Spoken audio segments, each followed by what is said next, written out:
All right. So, una-una, what is ethics? Ethics is the study of what is right and wrong in human behavior, principles that guides a person's actions and decisions. Okay? So, simply to put, ethics is the study of what is right and what is wrong. Okay? But of course, we have to take into consideration context. What is right and wrong in sport versus in survival versus in competition and in community may vary. If we don't if we don't find the separation, the understanding of context, everything is just black and white. All right? For example, in sport, ako mixed martial arts fighter, I teach people how to fight. That is in the context of sport. Okay? Application of what I teach is good in the context of sport. But if this were done uh, in a community aspect, now no one's anticipating that there would be physical harm done, then what I'm teaching is not good. All right. So on the other hand, if we look at it in a survival setting, 'di ba? What is good and right may vary. Survival setting na tayo nun eh. Okay? Compared to thriving community. In times of war, iba ang ethics. In times of peace, iba ang ethics. So far, so good. Nandito tayo sa peace times. Therefore, our set of what is right or wrong is determined by the context. Okay? One context is business. Sa bagay, yun ang pag-uusapan natin eh, business. Okay? Business ethics is the study of what is right or wrong in the context of business, right? How we decide towards the market. Okay? It is also a philosophy. Okay? Business philosophy. Uh, Another way to put ethics into context is with total quality management, in the principle of total quality management, wherein if we put ethics in TQM, we decide what is right or wrong, right? That is related to quality decisions. And more importantly, is it made with integrity, with respect, and more importantly, ano bang goal ng TQM? The pursuit of continuous improvement. So ethics, in general, as a philosophy, ethics in business, ethics in TQM is about what's right and wrong. What's right or wrong. But here's the question. Who determines ano ba ang tama o mali? All right. So how do we decide what right and wrong is? The short and corny answer is it depends. Depende naman talaga because again, it really does, Uh but that doesn't answer the question, what is right or wrong. And to do that, I'm gonna simplify an entire philosophy course in less than 5 minutes. Paano ba natin nalalaman kung ano ba ang tama o mali? But remember, I'm saying this not to tell you what is right and wrong. I'm just uh, describing to you how societies, uh, how we people get to determine what is right and wrong with regard to the context. Hindi ko sinasabi kung ano tama o mali kasi baka maging mahabang diskurso yan eh. Number one, data determines experience. What is data? Data is about anything. Data is about anything. Any bit of information, it determines our experience. How? Because with data, we perceive them with our senses. Our senses allows us to capture data and to process it. Nakikita ng ating mata, naririnig, naaamoy, all those things. And when we when we use our senses to see them, to perceive them, they go to our brain wherein we process them and those become as experience. A basic example is if you put 1 plus 1, it's always equals 2. All right? If I jump, I fall. I don't like being forced to work. So these are examples of basic data that I, perceive from the world that I experience. Now, consistent experience becomes knowledge. Ibig sabihin, if I continually experience 1 plus 1, dalawang bagay pinagsama ay dalawa. Pag tumalon ako, ako'y bumabagsak. Ako hindi ko gusto na pinapatrabaho ko by force. It becomes knowledge. Nagiging kaalaman siya. From experience, now it becomes knowledge. So, 1 plus 1 is always equals 2. If I jump, I always fall. No one wants to be forced to work. may exception to the norm. Pero let's not focus on that. Number three, collective knowledge becomes principles. Principles. I'm gonna throw in the word principles. Principle is synonymous to truth, katotohanan. Ano ba ang katotohanan? Ang katotohanan ay experience ng maraming tao that they prove to be right. Maraming tao. Itong thing dyan, ang katotohanan doesn't necessarily have to be absolute because we're only limited with what we experience and what we know. And what do we really know? We've only experienced this world, this galaxy, this universe less than 1%, I would argue. Pero for this sake, collective knowledge, yung na-experience ko, yung na-experience nyo, pag kinonsolidate natin yan, nagiging principle. Okay? What is an example of principle? I realize that if I add numbers, 1 plus 2 equals 3, 3 plus 4 equals 7, 7 plus 8 equals 15, I create the principle of addition. Putting things together, I add them. Hindi lang ako naka-experience yan. It's a collective knowledge na na-experience yun din. We agree upon this. The second one, all objects regardless of size fall at the same rate. May at the same rate yan. That is the law of gravity. We experience the law of gravity collectively. Ewan ko na lang dyan kung may iba sa inyo nakaka-experience ng law of gravity differently, right? It becomes collective knowledge na lahat ng bagay, regardless of its mass and size, they fall at the same time. Law of gravity, okay? And here's another collective. Forced labor is exploitation. This is agreed upon by everyone. Okay, this is agreed upon with historical and legal context that it becomes a law. Principles. Principles are truth, and when I say truth, na-experience ng lahat ng tao, a law could be a principle. Alright? So, number 4, related principles become philosophies. If I have many principles and I see interconnectedness, they are somehow related, same but different. Pag pinagsama-sama ko yun sa isang paraan ng pag-iisip, nagiging filosofiya siya. Nagiging filosofiya.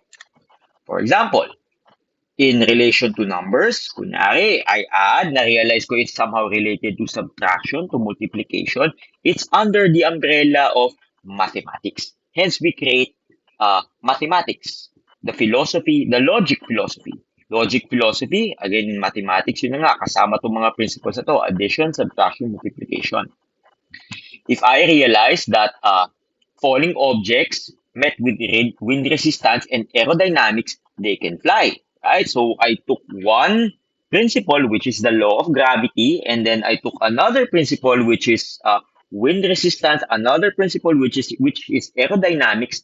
Pinagsama-sama ko siya, same but different, I conjure up physics. Ano ba pinag-uusapan natin in this case? Mga eroplano. Hindi lahat ng bagay ay malalaglag light. So if these principles also apply, wind resistance and aerodynamics. Lastly, underpaid employees coerced to work have a right to legal actions. This, among any other principles in business, has become business philosophy. So, depending on what philosophy you're using, it determines what is right or wrong. Okay? Depende sa lens, sa konteksto na ginagamit natin, malalaman natin kung tama ba o mali ang isang bagay. Again, I'm not here to tell you what is right or wrong. I'm just giving you the outline and how we come up with what is right or wrong. But then again, regardless of philosophy na pinapaniwalaan mo, it always goes back to data. If the data is real, okay, if it has evidence or lies, right? Regardless kung tinitignan mo sa lente ng matematiko, 1 plus 1 equals 3, okay? Here, using the lens of math, 1 plus 1 equals 3 is not right. Maybe if we could go spiritual, 1 plus 1 equals 3, maybe that's right. Kasi para sa kanya, may synergy and all those things. If I jump, I fall. If we look at it under the context of philosophy, it is right. If I jump, I don't fall. If you want to be metaphysical, maybe that's correct. Okay? Pero importante, kahit anong filosofiya ang gamitin mo, importante na totoo ba yung nakikita, yung datos na pinoproseso mo. Alright? So again, truth or true data is the foundation of real knowledge. The foundation of Any sound principles, the foundation of philosophies. Imagine the opposite if the data were not true. If it was a fabricated lie, then it is not real knowledge. So philosophy or philosophia, sabi nga nila, the love of knowledge, it is also the practice of truth. Practice. If it's the love of knowledge, it's also the practice of following truth. We can use different philosophies to justify our decisions if it's right or wrong. But if they were based on lies or even half truths, we may be doing more harm than good in deciding. So sabi na nga nila, an ounce of truth is better than a ton of lies. Ang kapiranggot na katotohanan ay mas matimbang pa sa isang toneladang kasinungalingan. So, when given the choice, regardless of business or in life, go for truth. Go for truth as much as possible. Ayoko naman maging dogmatic na syempre may mga white lies, may mga ganyang klaseng area. Pero given the normal circumstance, lalo na in business, if you're going to decide for your business, right, always go for the truth. Sabi nga nila, the truth will set you free. The truth, if it doesn't set you free now, it may set you free soon. Mabigat ang timbang ng katotohanan ngayon, pero in time, telling the truth will set you free. The opposite is a lie will bound you in time. So, focus naman tayo in business ethics. What is right or wrong in the context of business? So, ito lang yung magiging guiding principle natin moving towards the next few subjects. Given that ethics is the study of what is right and wrong is determined, highly determined of data, if it's true or not. We also have to consider, yun na nga, number one, it should be based on truth. It should be factual. As mentioned, truth is the foundation of all knowledge and it cements all societies, according to John Dryden. When deciding what is right or wrong, first, we have to look at the information first. Bago tayo maging reactive, bago tayo maging subjective, alamin muna natin kung totoo ba o hindi. Two, it should, no, it should to no present, it should not present harm. It should not have present harm. Okay? The this business related decisions should not do harm as much as possible to any people, lalo na sa business wherein we interact with many stakeholders. Some stakeholders directly in our business, mga empleyado natin, stakeholders outside, customers, even stakeholders that we don't know, the community, even stakeholders that are not even born yet, di ba? Right? So one good deciding factor, which is right or wrong in the context of business, is you have to make sure that it doesn't do no present harm. Napaka-word din na. It should not do present harm. Yun ang tama, Hippocratic. Hippocratic oath. Ginagamit nila to sa healthcare, pero it also applies with service. Okay. Number three, it should be based on agreements and obligation. Deciding what is right and wrong also is based upon legal. Kung napag-usapan na ganito, kailangan mo ito pa rin. Yun lang yun. As simple as that. Okay? Any way that you disagree, any way that you do not follow through with any contracts, that is a no-no, right? So it should be based on agreements and obligation. Your decision should be based on those, right? A promise made is a debt unpaid. Now, it should factor in duty and the role. What is your role? Ang role natin dito are, we're the business owners, we're business people, we're business managers, we're TQM managers. So for us to decide if it's right or wrong, we should factor in our duty. What is our duty? Our duty under TQM is to satisfy our customers. So even though there's no agreement, we should follow our duty kahit walang formal na pinag-usapan. What is also our duty? Our duty for the business is that we should create profits, therefore not steal them, right? So what is right and wrong based on duty, is deontological. So as they say, duty is not what others expect of us, but it is what we owe to ourselves, according to Lao Tzu. It should maximize overall well-being of the many as much as possible. Sometimes may mga decision na if we say yes to this, we say no to other things. It's a zero-sum game. Cost benefit, cost opportunity, cost opportunity, sabi na nga nila. Pero as much as possible, if you're gonna say yes to something, you have to make sure that it should maximize many people. May mga makokompromiso, of course, we can't please all. Even in an election, kahit manalo ka landslide victory man yan, there's still a bunch of people that don't want you to win. Alright? So in deciding, at the very least, it should maximize overall well-being of many. Alright. And lastly, it should do no future harm. Yun, nakuha ko na ng eksakto. It's responsible. Saying yes right now may guarantee you profitability in the short term moment, but if we don't think about sustainability, the yes that we're saying right now can be the no of the future. More importantly, it could be the no of people who weren't even informed, na wala man silang say on the subject matter. So in business, if you're gonna decide yes or no, you also have to consider future harm if it's there. Again, these are just examples, this is the topic of ethics, what is right or wrong. There's always room for subjectivity. So, if you feel free to disagree, okay lang.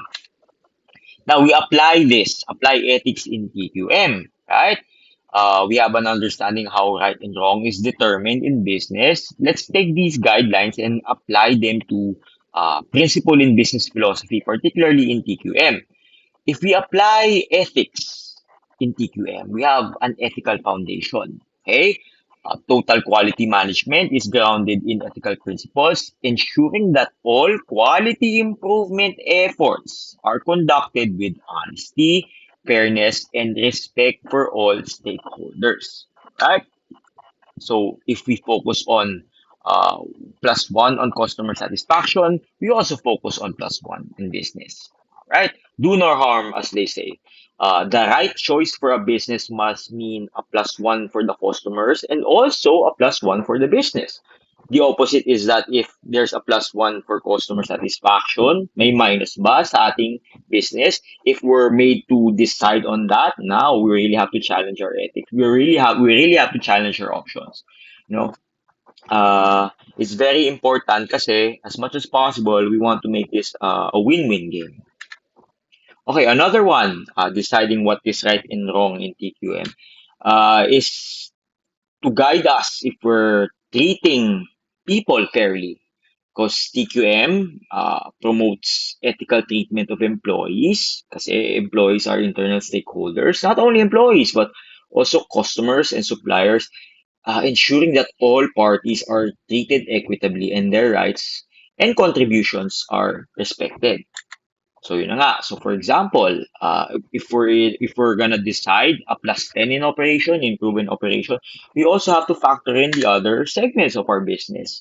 Saan pa may dagdag, saan pa may minus. Siyempre, being sensical, di ba? Doing as maximizing the well-being of many people based on ethics, we want to make sure that one decision in one department also maximizes the benefits of many. If not, kung may mga dihado dahil zero-sum game ito, at the very least bilang manager, kaya natin i-explain sa kanila bakit kailangan gawin itong change na to. We can also properly compensate them, and also recognize them for their price. Again, this is very complicated, pero if we're guided by ethics, hindi tayo magde-decide ng basta-basta without, even considering how other departments may feel. Because most of those departments may not have direct say to the subject matter. Okay, another one is commitment to integrity with ethics in TQM. So even though you feel it's wrong to tell your customers about your bad quality, you still must, even if it affects profitability. That's just my say to it. TQM requires organization based on ethics to disclose quality issues to customers and honestly report feedback back to the business and its people. It's very important for us to tell uh, decreased quality sa ating mga customers also for the purposes of keeping them safe, being transparent, being honest. And you know what? Since this is continuous, if we say that to them, of course, hindi nila magugustuhan yan. Pero may mga customers naman that will appreciate your honest feedback. Maybe not all, but they would. More importantly, if you tell this to your customers, they give you feedback. And with the feedback, you could use that on how to reiterate your next products. So yun na nga. Uh, Commitment to integrity, even though there's a minus in goods or quality service, even though there's a minus in feedback, you have to report that. Okay, so lastly is sustainable practices. Sustainability is a buzzword, sabi na nga nila, pero it's really here to stay. Lalo na na-realize natin na with climate change, with all the waste na hindi natin ma-recycle, we're into sustainability practices now, which also guides us which is right or wrong in terms of PQM, wherein right or wrong decisions are weighed by adopting sustainable practices, and it minimizes the environmental impact and contribute positively to the community. By aligning quality goals with social responsibility, every decision sa mga departments also means being responsible for the community who may not even be our customers, the future society who may not even know your business, or kahit yung mga hindi pa nga pinapanganak we should also factor those in sustainable practices. All right, so indeed, what is right or wrong is not always black or white. Okay? Pero at least pag tinignan natin under the lens of business, under the lens of TQM, we're guided. We're guided in the 50 shades of gray. It doesn't mean that we always have to act on our subjective and biased beliefs.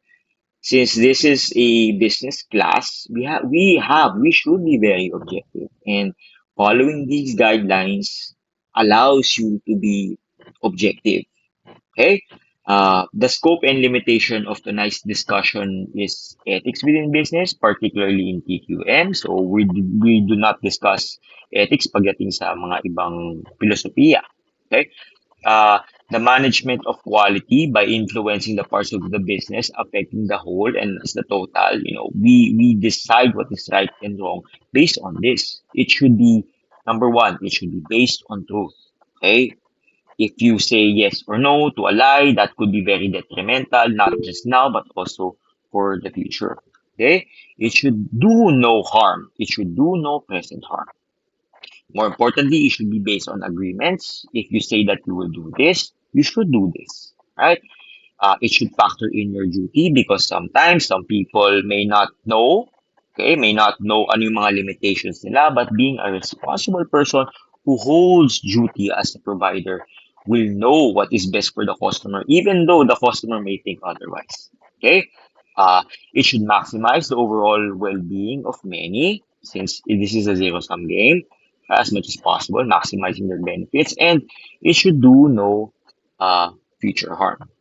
Okay, so in TQM, as managers, deciding what is right and wrong can positively affect one part, but negatively affect another.